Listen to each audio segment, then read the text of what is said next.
और चलिए अब शुरुआत करेंगे खबरों की। बीजेपी प्रदेश अध्यक्ष और राज्यसभा सांसद महेंद्र भट्ट ने अपने गांव ब्राह्मण थाला बूथ पोखरी में अंत्योदय के प्रणेता, प्रखर राष्ट्रवादी और महान विचारक पंडित दीनदयाल उपाध्याय की जयंती पर उनके चित्र पर पुष्पांजलि अर्पित करके उन्हें नमन किया। इस दौरान महेंद्र भट्ट ने लोगों को पार्टी की प्राथमिक सदस्यता ग्रहण करवाई। इसी के साथ ही आपको बता दें कि उन्होंने केंद्र सरकार की जन कल्याणकारी योजनाओं के पत्रक भी बांटे और स्टिकर भी लगाए। बीजेपी प्रदेश अध्यक्ष महेंद्र भट्ट ने पार्टी पदाधिकारियों और कार्यकर्ताओं को सदस्यता अभियान में एकजुटता के साथ अधिक से अधिक लोगों को भारतीय जनता पार्टी की प्राथमिक सदस्यता ग्रहण कराने का भी आह्वान किया। वहीं राज्यसभा सांसद महेंद्र भट्ट ने कहा कि सदस्यता अभियान को लेकर के कार्यकर्ताओं में उत्साह है। जनता बढ़ चढ़कर भारतीय जनता पार्टी की सदस्यता ले रही है।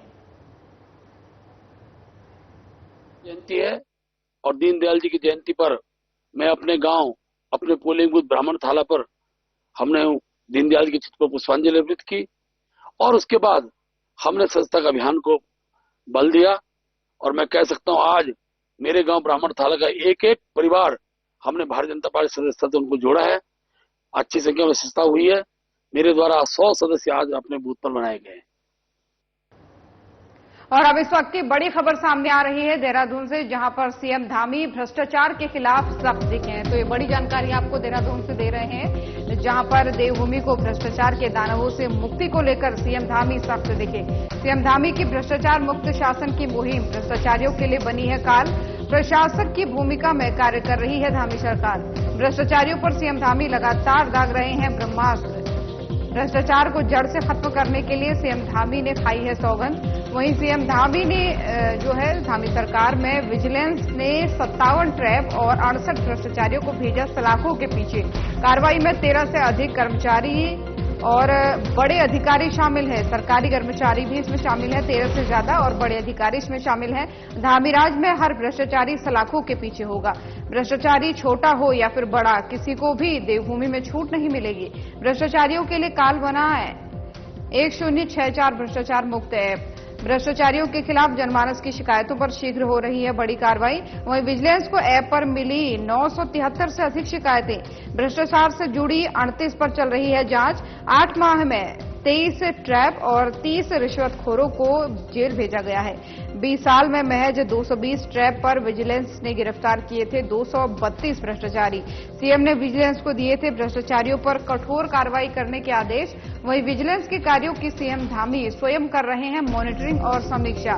सरकार जीरो टॉलरेंस की नीति पर सरकार सख्त कार्रवाई के साथ कर रही है काम, ये सीएम धामी का कहना है। वहीं देवभूमि में किसी भी भ्रष्टाचारी को बख्शा नहीं जाएगा, ये भी सीएम धामी ने एक तरीके से चेतावनी दी है। तो ये बड़ी जानकारी आपको दे रहे हैं देहरादून से।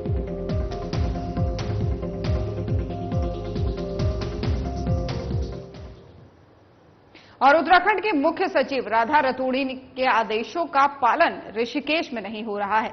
ऋषिकेश और परिवहन विभाग की शायद आदेशों का पालन करना, जो परिवहन विभाग है, आदेशों का पालन करना भूल गया है। और यही वजह है कि ऋषिकेश और आसपास के इलाकों में दोपहिया वाहन चला रहे चालक और पीछे बैठने वाली सवारी हेलमेट नहीं पहन रही है। जबकि मुख्य सचिव के आदेशों में साफ साफ कहा गया है कि दोपहिया वाहन चलाने और पीछे बैठने वाली सवारी को हेलमेट अनिवार्यता के साथ पहनाया जाए। नियम का पालन नहीं करने वाले दोपहिया वाहन चालकों के खिलाफ सख्त कार्रवाई की है। और वहीं आपको बता दें कि इसके निर्देश दिए थे, लेकिन ऋषिकेश में नियम तोड़ रहे दोपहिया वाहन चालकों के खिलाफ पुलिस और परिवहन विभाग कार्रवाई नहीं कर रहा है, जिससे कि मुख्य सचिव के आदेशों का खुलेआम उल्लंघन हो रहा है। हालांकि मुख्य सचिव का यह आदेश राजस्व में बढ़ोतरी के लिए नहीं है, बल्कि सड़क हादसा होने पर दोपहिया वाहन सवारों की सलामती के लिए जारी किया गया था। तस्वीरों में आप देख सकते हैं कि किस प्रकार से दोपहिया वाहन चालक जो है वो मुख्य सचिव के आदेशों की धज्जियां उड़ाते दिख रहे हैं। इस मामले में आपको बता दें कि एआरटीओ प्रवर्तन मोहित कोठारी ने बताया है कि जून से अगस्त तक विभाग ने हेलमेट नहीं पहनने वाले 2367 दोपहिया वाहनों के चालान काट के जुर्माना लगाया है।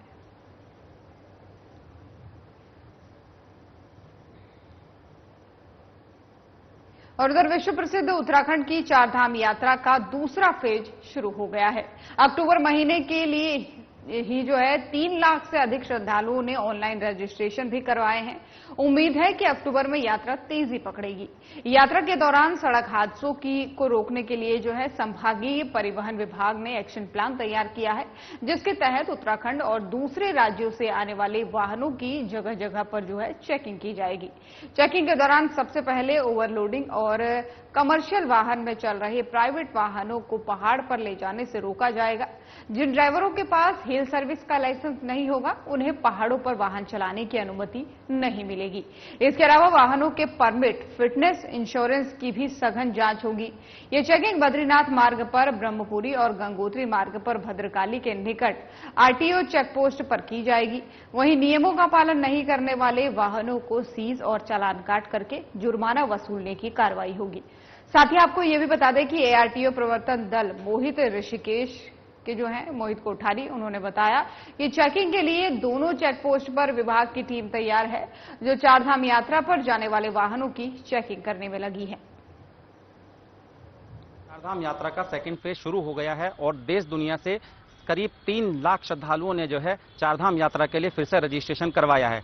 इस दौरान पहाड़ों पे लगातार जो सड़क दुर्घटनाएं हो रही है, उनको रोकने के लिए सहायक संभागीय परिवहन विभाग एक्शन में दिखाई दे रहा है और उन्होंने अपना एक प्लान तैयार किया है, जिसके तहत भद्रकाली और ब्रह्मपुरी में जो बद्रीनाथ हाईवे और गंगोत्री हाईवे पर स्थित है, वहां पर लगातार चेकिंग की जाएगी और इस चेकिंग के दौरान जो भी जो चालक होंगे वो नियम तोड़ते हुए पकड़े जाएंगे, उनके खिलाफ कार्रवाई की जाएगी। सबसे पहले ऐसे चालकों को रोका जाएगा जिनके पास हिल सर्विस का लाइसेंस नहीं होगा या ओवरलोडिंग करके वो जो है अपने वाहनों को जो है पहाड़ पर ले जाने की कोशिश कर रहे होंगे, या इसके अलावा कॉमर्शियल रूप से जो वाहन चला रहे हैं और उनके पास प्राइवेट वाहन है, उनके खिलाफ भी इसमें कार्रवाई होगी। यदि आपके पास भी ऐसा कोई वाहन या ऐसा कोई नियम आप तोड़ रहे हैं तो सावधान हो जाइए, क्योंकि ऐसे वाहनों के या तो चालान काट भारी भरकम जुर्माना लगाया जाएगा या फिर उनके वाहनों को सीज कर दिया जाएगा। साधना प्लस आपसे निवेदन करता है कि नियमों का पालन करें, खुद भी सुरक्षित रहें और दूसरों को भी सुरक्षित रखने का काम करें। साधना प्लस से ऋषिकेश से दीपक नारंग की रिपोर्ट। और अब एक और बड़ी खबर सामने आ रही है। हल्द्वानी से ये बड़ी खबर सामने आ रही है, जहां पर कैबिनेट मंत्री सौरभ बहुगुणा ने युवाओं से संवाद किया है। तो ये बड़ी जानकारी आपको दे दें हल्द्वानी से, जहां पर कैबिनेट मंत्री सौरभ बहुगुणा ने हल्द्वानी के महिला डिग्री कॉलेज में आयोजित वार्षिकोत्सव और छात्र संघ समारोह कार्यक्रम में शिरकत की है। कैबिनेट मंत्री सौरभ बहुगुणा ने युवा साथियों से संवाद किया। कैबिनेट मंत्री सौरभ बहुगुणा ने छात्रों का बढ़ाया है उत्साह। अपने सपनों में कभी समझौता मत करो अपने सपनों से, उनका कहना है। आज सुबह उठो और अपने लक्ष्यों को पूरा करने के लिए काम करो। आप लोग उत्तराखंड और देश का फ्यूचर हैं। कैबिनेट मंत्री सौरभ बहुगुणा सीएम धामी का धन्यवाद करते हुए यहां पर नजर आए। सीएम धामी के नेतृत्व में उत्तराखंड बना नकल विरोधी कानून और यूसीसी लागू करने वाला पहला राज्य। सीएम धामी ने युवाओं से किया था वादा, युवाओं के रोजगार के साथ नहीं करने देंगे किसी को छेड़छाड़। हमारी सरकार ने बच्चों के फ्यूचर को सुरक्षित करने का काम किया है। वहीं महिलाएं और बहनों के लिए उत्तराखंड में लागू किया गया है नया कानून। महिलाओं की सुरक्षा और सम्मान के लिए बनाया गया यूनिफॉर्म सिविल कोड। कैबिनेट मंत्री सौरभ बहुगुणा ने नशे के प्रति युवाओं को जागरूक किया। वहीं नशा करने से नहीं होती किसी तरह की तरक्की, ये उन्होंने युवाओं को बताया है अपने संवाद के दौरान। तो ये बड़ी जानकारी आपको दे रहे हैं। नशा करने से परिवार में आर्थिक नुकसान होने के साथ साथ उनके स्वास्थ्य पर भी पड़ता है गलत असर। तो ये बड़ी जानकारी आपको दे रहे हैं सौरभ बहुगुणा ने, जहां युवाओं से संवाद किया है और वार्षिकोत्सव कार्यक्रम में भी वो यहां पर शामिल हुए। मैं आप सबसे सिर्फ कुछ चंद बातें कहूंगा जो मैंने अपने लाइफ एक्सपीरियंसेस से, अपने कोचेस से, अपने टीचर्स से सीखी हैं, उनको बस शेयर करूंगा आपसे। और आई जस्ट होप, सबसे पहली चीज जो मैंने सीखी थी अपनी लाइफ में, and that is very simple, that life doesn't wait for anyone. So please get up every morning, whatever dream you have, chase it, otherwise you will get behind and you will stay behind ever. तो please कभी भी अपनी dreams के साथ समझौता मत करो, मेहनत करो. Don't wait for it to happen, make it happen. That's first thing that I have taught. मैंने अपने देश को 32 देशों में रिप्रेजेंट किया है as captain, as a player in golf. मैं भारत का टॉप 5 खिलाड़ियों में रहा हूं और मैंने हमेशा यही चीज सीखी है अपने कोचेस से, अपने टीचर्स से. Second, I was always told, take good care of yourself. अगर हम अपना ध्यान नहीं रख सकते तो हम लाइफ में हमेशा पीछे रहेंगे, क्योंकि लाइफ आपका वेट नहीं करेगी, टाइम आपका वेट नहीं करेगा. If you are not well, if you are not keeping well, if you are not keeping good health, if you are not making sure that you keep good health, you'll always lag behind. Time moves on, time waits for no one. So that's second thing that I want to tell you. तीसरी चीज, whatever dreams we have, आपके पास भी अपने कुछ dreams होंगे, मेरी अपनी dreams हैं, मेरे अपने सपने हैं. Chase those dreams. Don't compromise with them. Never compromise with your dreams. Work hard. Give it your best. Give 100% of your capability towards your dream. Try to achieve them. Because if you don't, अगर आप नहीं करेंगे, तो ये बात मुझसे स्पष्ट मान लिख के ले लीजिएगा, कोई और आपके द्वारा आपको हायर करके अपनी ड्रीम पूरी कराएगा. Please chase your dreams. Stay committed to yourself.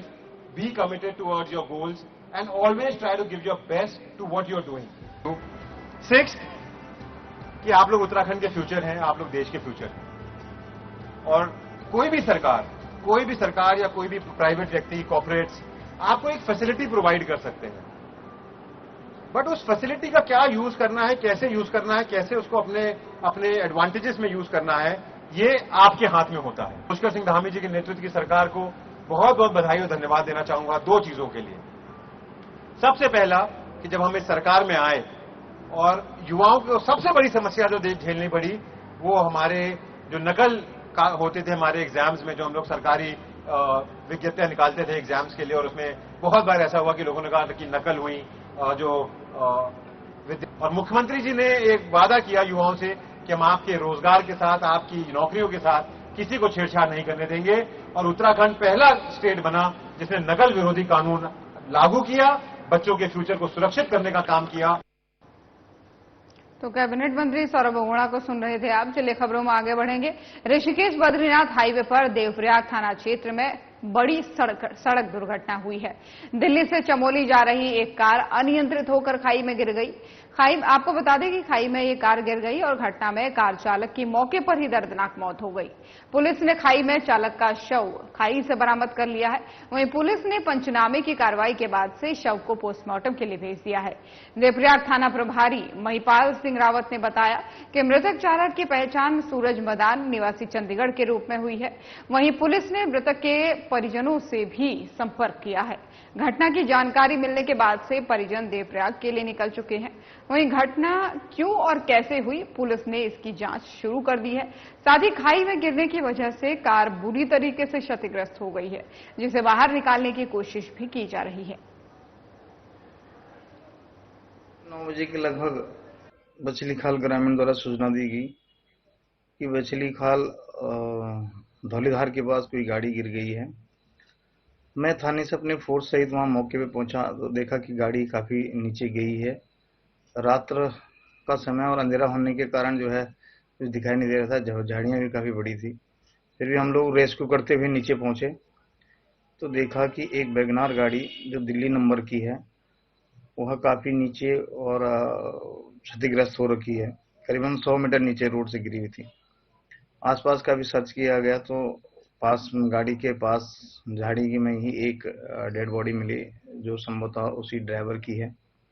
और उसका वहां पे आधार कार्ड मिला, फोन मिला और उसके गाड़ी में बैग मिले. जानकारी की तो उसका नाम सूरज मदान चंडीगढ़ का रहने वाला है और ज्ञात हुआ इसके परिजनों से कि यह जो है अकेला ही दिल्ली से चमोली की तरफ जा रहा था. कोई अपना प्राइवेट काम करता है. रेस्क्यू कर मौके से उसकी डेड बॉडी को ऊपर रोड तक लाए और उसके बाद श्रीनगर हॉस्पिटल भेज दिया गया था. परिजन पहुंचने वाले हैं और पंचायतनामे की कार्रवाई की जाएगी. घटना की जांच की जाएगी. यहाँ पर रोड भी काफी चौड़ी है और वो भी रोड पिलर भी लगे हैं. बाकी सब तलाश किया गया तो कोई अन्य वहां पे मौजूद नहीं मिला. और पर्यटन नगरी मसूरी, जहां पर्यटकों के लिए आकर्षण का जो केंद्र है, वहीं शिक्षा का गढ़ भी इसे माना जाता है और देश विदेश के छात्र छात्राएं यहां पर शिक्षा ग्रहण करने के लिए पहुंचते हैं. आपको बता दें कि मसूरी के प्रसिद्ध स्कूल में 27 और 28 सितंबर को भारत की पहली अंतर्राष्ट्रीय well being conference pathways to flourish का आयोजन किया जा रहा है। इस 2 दिवसीय सम्मेलन में कुल 232 प्रतिभागियों का एक समूह हिस्सा ले रहा है, जिसमें 17 भारतीय राज्यों के 77 स्कूलों के 147 प्रतिनिधियों सहित नेपाल के स्कूल के प्रतिनिधि भी शामिल होंगे। वहीं कार्यक्रम के संबंध में प्रेस वार्ता का आयोजन किया गया। कार्यक्रम के बारे में जानकारी देते हुए दृष्टि भसीन ने बताया कि बच्चों की मानसिक स्थिति को बेहतर बनाने के साथ ही शारीरिक, मानसिक और भावनात्मक स्थिति को मजबूत करने के लिए ये कार्यक्रम आयोजित किया जा रहा है। स्कूल्स में स्पेशली बच्चों के साथ उनकी मानसिक स्थिति को बेहतर कर पाएं और हम सारे जितने भी स्कूल्स हमारे यहाँ आ रहे हैं, हमारे यहाँ करीब 77 स्कूल्स आ रहे हैं पूरे हिंदुस्तान से, सारे राज्यों से, और हम ये कोशिश करना चाहते हैं कि जो उनके प्रिंसिपल्स हैं, जो उनके एजुकेटर्स हैं, काउंसलर्स हैं, वो इन बच्चों को सिखा सकें कि हम अपनी लाइफ में किस तरीके से फ्लरिश कर सकते हैं आगे। और अब एक और बड़ी खबर सामने आ रही है। मौसम को लेकर ये बड़ी जानकारी सामने आ रही है, जहां पर एक बार फिर से उत्तराखंड के कई इलाकों में आज फिर से मौसम का मिजाज बदला है। तो ये बड़ी जानकारी आपको दे रहे हैं। पूर्व में की गई मौसम विभाग की भविष्यवाणी सटीक साबित हुई है। राजधानी देहरादून में झमाझम हुई है बारिश। पिछले 2 दिनों से लगातार बढ़ रहा था तापमान। दून का अधिकतम तापमान पहुंचा था 36 डिग्री। पहाड़ से लेकर मैदान तक खूब परेशान कर रही थी गर्मी। बारिश होने के बाद गर्मी से जनता को मिली है राहत। तापमान में आई है कमी और मौसम विभाग ने जारी किया है पूर्वानुमान। राज्य के कई जनपदों के लिए येलो अलर्ट जारी है। देहरादून, बागेश्वर, पिथौरागढ़ में भारी बारिश की संभावना बताई गई है। वहीं हरिद्वार, नैनीताल, चंपावत और उधम सिंह नगर जिलों में झोंकेदार हवाओं के आसार हैं। कई जनपदों में गर्जन के साथ आकाशीय बिजली चमकने की भी संभावना बताई गई है। यानी कि एक बार फिर से मौसम ने अपना मिजाज बदला है। कई जगहों पर झमाझम बारिश हुई है और जैसा कि बीते दिनों मौसम विभाग ने भविष्यवाणी की थी कि कई जगहों पर हल्की बारिश हो सकती है, उसके बाद से एक बार फिर से मौसम विभाग की ये भविष्यवाणी सटीक साबित हुई है। कई इलाकों में जो है मौसम का मिजाज बदला है। लगातार 2 दिनों से आपको बता दें कि तापमान में लगातार वृद्धि हो रही थी और देहरादून का तापमान तो अधिकतर 36 डिग्री तक पहुंच गया था, जिसके कारण लोगों को काफी गर्मी झेलनी पड़ रही थी, यानी तापमान में बढ़ोतरी हो गई थी। अब बारिश होने के बाद से जनता को थोड़ा सा राहत इस बीच मिली है। तापमान में कमी आई है और मौसम विभाग ने जारी इसके लिए अनुमान किया था। राज्य के कई जनपदों के लिए येलो अलर्ट अभी भी जारी किया गया है, जिनमें देहरादून, बागेश्वर और पिथौरागढ़ जिले शामिल हैं, जहां पर भारी बारिश की संभावना अभी भी मौसम विभाग बता रहा है। यानी अभी भी झमाझम कई इलाकों में बारिश हुई है और आने वाले कुछ समय में फिर से बारिश की संभावना बताई गई है। नैनीताल, हरिद्वार माफ कीजिएगा, चंपावत और उधम सिंह नगर जैसे जिलों में तेज हवाएं चलने के आसार बताए गए हैं। कई जनपदों में गर्जन के साथ आकाशीय बिजली की चमकने की भी संभावना बताई गई है। यानी यूं कहा जा सकता है कि 2 दिन की तेज धूप के बाद एक बार फिर से मौसम ने अपना मिजाज बदला है और कई जगहों पर झमाझम बारिश हुई है। साथ ही इस झमाझम बारिश के साथ ही कई इलाकों में तापमान जो है वहां पर गिरावट दर्ज की गई है, जिसकी वजह से तापमान में कमी आई है। थोड़ा सा ठंड का अनुभव लोगों को हो रहा है, क्योंकि लगातार 2 दिनों से तेज धूप आ रही थी, जिसके बाद से अब इस हल्की फुल्की बारिश से तापमान में कहीं ना कहीं गिरावट है, मौसम में ठंडक है। लेकिन कुछ जिलों के लिए अभी भी येलो अलर्ट जारी किया गया और कई जगहों के लिए अभी भी भारी बारिश का अलर्ट जो है वो मौसम विभाग के द्वारा जारी किया गया है।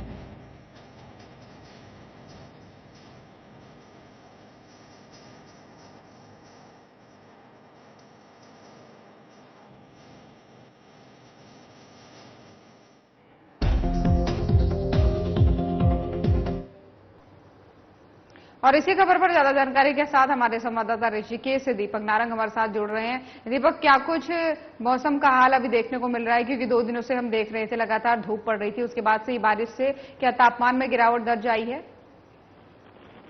देखिए, उत्तराखंड के अंदर मौसम जो है लगातार जो है वो परिवर्तन हो रहा है। कभी यहाँ पे धूप देखने को मिल रही है और कभी जो है यहाँ पे अचानक से मौसम बदल रहा है। अगर हम बात करें आज की, तो यहाँ पर उत्तराखंड के कई इलाकों में जो है सुबह से कड़क धूप निकली हुई थी, लेकिन दोपहर के बाद से लगातार जो है यहाँ पे कई जगह पे जो है बादल जो है काले काले आकाश में घिरे हुए देखे जा रहे हैं और कई इलाकों में बारिश भी जो है वो शुरू हो गई है। अगर हम बात करें इन 3-4 दिनों की, तो इन 3-4 दिनों में इतनी ज्यादा यहाँ पर जो है गर्मी और उमस हो गई है कि लोगों को ऐसा लग रहा है कि गर्मी शायद जा नहीं रही है बल्कि उल्टा आ रही है। इस गर्मी से बचने के लिए लगातार लोगों की नजरें जो है वो आकाश पर बनी हुई थी, कब बारिश होगी और कब उन्हें राहत मिलेगी। लेकिन आज जो है सुबह से जिस प्रकार से मौसम ने दोपहर बाद करवट बदली है, उस वजह से कई कई इलाकों में बारिश हुई है। बात करें हम देहरादून के और पहाड़ी इलाकों की, तो यहाँ पे बहुत अच्छी बारिश इस समय पर हो रही है और बारिश की वजह से लोगों को काफी गर्मी से राहत इस समय से मिलती हुई दिखाई दी है। पारा भी यहाँ पे काफी जो है वो कम हो गया है और अभी कई इलाकों में जो है अलर्ट भी जारी हुआ है मौसम विभाग का कि आगे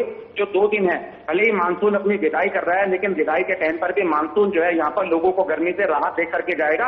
इसी कड़ी में अभी अगले 2 दिन जो है वो बारिश वाले बताए गए हैं। अब इन इलाकों में कितनी बारिश दर्ज की जाती है, इस पर हमारी फिलहाल अभी नजर बनी हुई है। अगर बात करें हम देहरादून की, तो देहरादून में अधिकतम तापमान जो है जो इन दिनों में चल रहा है वो 36 डिग्री चल रहा है, जो कि अपने आप में बेहद ज्यादा है, क्योंकि अमूमन देखा गया है कि दिसंबर के महीने में जो टेम्परेचर होता है वो 31-32 से ज्यादा नहीं जाता है। तो कहीं ना कहीं ये अपने आप में इस समय से जो रिकॉर्ड तोड़ गर्मी हो रही है उसने लोगों को परेशान किया हुआ है। पहाड़ से लेकर के मैदान तक के लोग जो है वो गर्मी से परेशान थे और लगातार बारिश की और नजरें थी और आज बारिश ने लोगों को काफी राहत दी है। राज्य के कई जनपदों में जो है वो येलो अलर्ट जारी हुआ है, जिसमें देहरादून, बागेश्वर, पिथौरागढ़ में जो है बारिश की अच्छी खासी संभावनाएं बताई गई हैं, जबकि हरिद्वार, नैनीताल, चंपावत और उधम सिंह नगर जिलों में जो है झोंकेदार हवाएं जो है वो इसमें चलेंगी। इसके अलावा जो है कई इलाकों में जो है आकाश से बिजली चमकने की भी जो है संभावना जो बताई गई है और मौसम विभाग के अनुसार जो भविष्यवाणी की गई थी वो कहीं ना कहीं सटीक होती हुई नजर आ रही है। इस समय ऋषिकेश में भी मौसम ने करवट बदली है और यहाँ पर भी अभी तेज हवाओं के साथ में जो है बारिश की बूंदें पड़नी शुरू हो गई है। इसके अलावा जितने भी ऋषिकेश के आसपास का इलाका है यहाँ पर भी बारिश होने की जानकारी अभी तक मिल चुकी है। तो कह सकते हैं कि मानसून अपनी विदाई के टाइम पर जो भारी गर्मी 3 दिन से पड़ रही थी उसको कहीं ना कहीं बारिश के रूप में अभी राहत दे रहा है और अभी हमारी नजर इस पर पूरी बनी हुई है। अब ये बारिश कब तक कितनी राहत देगा, इसमें जो भी अपडेट आएंगे हम अपने दर्शकों को जरूर बताएंगे। ज्योति, बिल्कुल निश्चित तौर पर दीपक, दर्शकों को हम पल पल के अपडेट मौसम की हो चाहे अन्य कोई बड़ी खबर की हो देते रहते हैं, लेकिन जैसा कि आपने कहा कि इस समय में सामान्यतः जो अधिकतम तापमान रहता था वो 31-32 डिग्री रहता था, लेकिन 36 डिग्री तापमान होना मानसून के आखिरी दौर की बारिश इसे जरूर कहा जा सकता है। लेकिन क्या इतना ज्यादा तापमान बढ़ना, वो भी ऐसे समय में जब अक्टूबर शुरू होने वाला, कहीं ना कहीं चिंताजनक है? क्या कुछ इसके कारण निकलकर सामने आ रहे हैं? देखिए, जो पर्यावरण विशेषज्ञ हैं उनसे हमारी काफी बातचीत हुई है। उनका कहना यही है कि लगातार पर्यावरण के साथ जो छेड़छाड़ हो रही है, लगातार पेड़ों का कटान हो रहा है और जो ग्लोबल वार्मिंग है उसके साथ कहीं ना कहीं इसका ये नतीजा है कि इन दिनों में जो मौसम बदलता था और सर्दी का टाइम शुरू हो जाता था, इस समय पर यहाँ पे जो है भारी गर्मी देखने को मिल रही है, जबकि ऐसा नहीं होता था। एक समय था जब दशहरा और नवरात्रि नजदीक आते थे तो लोग जो है दशहरा देखने के लिए स्वेटर पहन के, जैकेट पहन के और कंबल लेके जाया करते थे दशहरा देखने। लेकिन अब पिछले कुछ सालों से देखने को मिला है कि दशहरे और दीपावली तक भी जो है लोग टी शर्ट में आराम से घूमते हैं, क्योंकि मौसम में परिवर्तन देखने को नहीं मिल रहा है। अब सर्दी का दौर जो है वो बहुत ही सीमित रह गया है, जबकि गर्मी का दौर सबसे ज्यादा होने लगा है। उत्तराखंड और अगर हिमाचल की अगर हम बात करें तो यहाँ पर इस प्रकार से कभी भी ज्यादा गर्मी नहीं देखी जाती थी, लेकिन इस गर्मी का जो सितम देखने को मिल रहा है वो कहीं ना कहीं वैज्ञानिकों के लिए चिंता का विषय बना हुआ है, क्योंकि हर साल देखने के लिए आता है कि जो ग्लेशियर है हिमालय के, वो कहीं ना कहीं धीरे धीरे घटते चले जा रहे हैं और उनकी वजह से जो है कहीं ना कहीं तापमान में बहुत ज्यादा फर्क देखने को पड़ रहा है। जिस प्रकार से पेड़ों का कटान और शहरों के अंदर जो है कंक्रीट के जंगल खड़े हो रहे हैं, वो इस गर्मी के लिए कहीं ना कहीं जो है साबित हो रहा है कि वो ऐसा नहीं होना चाहिए, क्योंकि लगातार सरकार इस बात पे जोर दे रही है कि पर्यावरण संरक्षण किया जाए और पर्यावरण संरक्षण नहीं होने की वजह से जो है हिमालय राज्य जो है वो तप रहे हैं और वहां लगातार जो है टेम्परेचर बढ़ता हुआ नजर आ रहा है। और जिसकी वजह ये होती है कि सर्दियों के समय में जो गंगा का जो जल होता है वो इतना कम हो जाता है कि लोग उसे यहाँ से दूसरे पार करने के लिए भी आसानी से पैदल निकल जाते हैं। तो ये चिंता का विषय बना हुआ है। इसमें कई बार शोध भी हो चुके हैं, सरकार इसके प्रयास भी कर रहे हैं, लेकिन इसके नतीजे जो है वो देखने को कहीं नहीं मिल रहे हैं, क्योंकि मसूरी जैसा जो ठंडा इलाका होता था जहां पर लोग जाने के लिए उतावले होते थे, वहां पर इस प्रकार से पर्यटकों की संख्या बढ़ रही है और लोग वहां पर जाकर के होटल्स बना रहे हैं, धर्मशालाएं बना रहे हैं और वहां से लेकिन कहीं ना कहीं ये कहा जा सकता है दीपक, ये जो बिगड़ता मौसम है और इस तरीके का जो लगातार बढ़ता तापमान है, ये लोगों के लिए चिंताजनक जरूर है। लोगों को इसके ओर ध्यान देना चाहिए। फिलहाल बहुत बहुत धन्यवाद आपका तमाम सारी जानकारी के लिए। तो देवभूमि उत्तराखंड की खबरें देख रहे थे आप। बुलेटिन में फिलहाल इतना ही। खबरें लगातार जारी हैं। नमस्कार।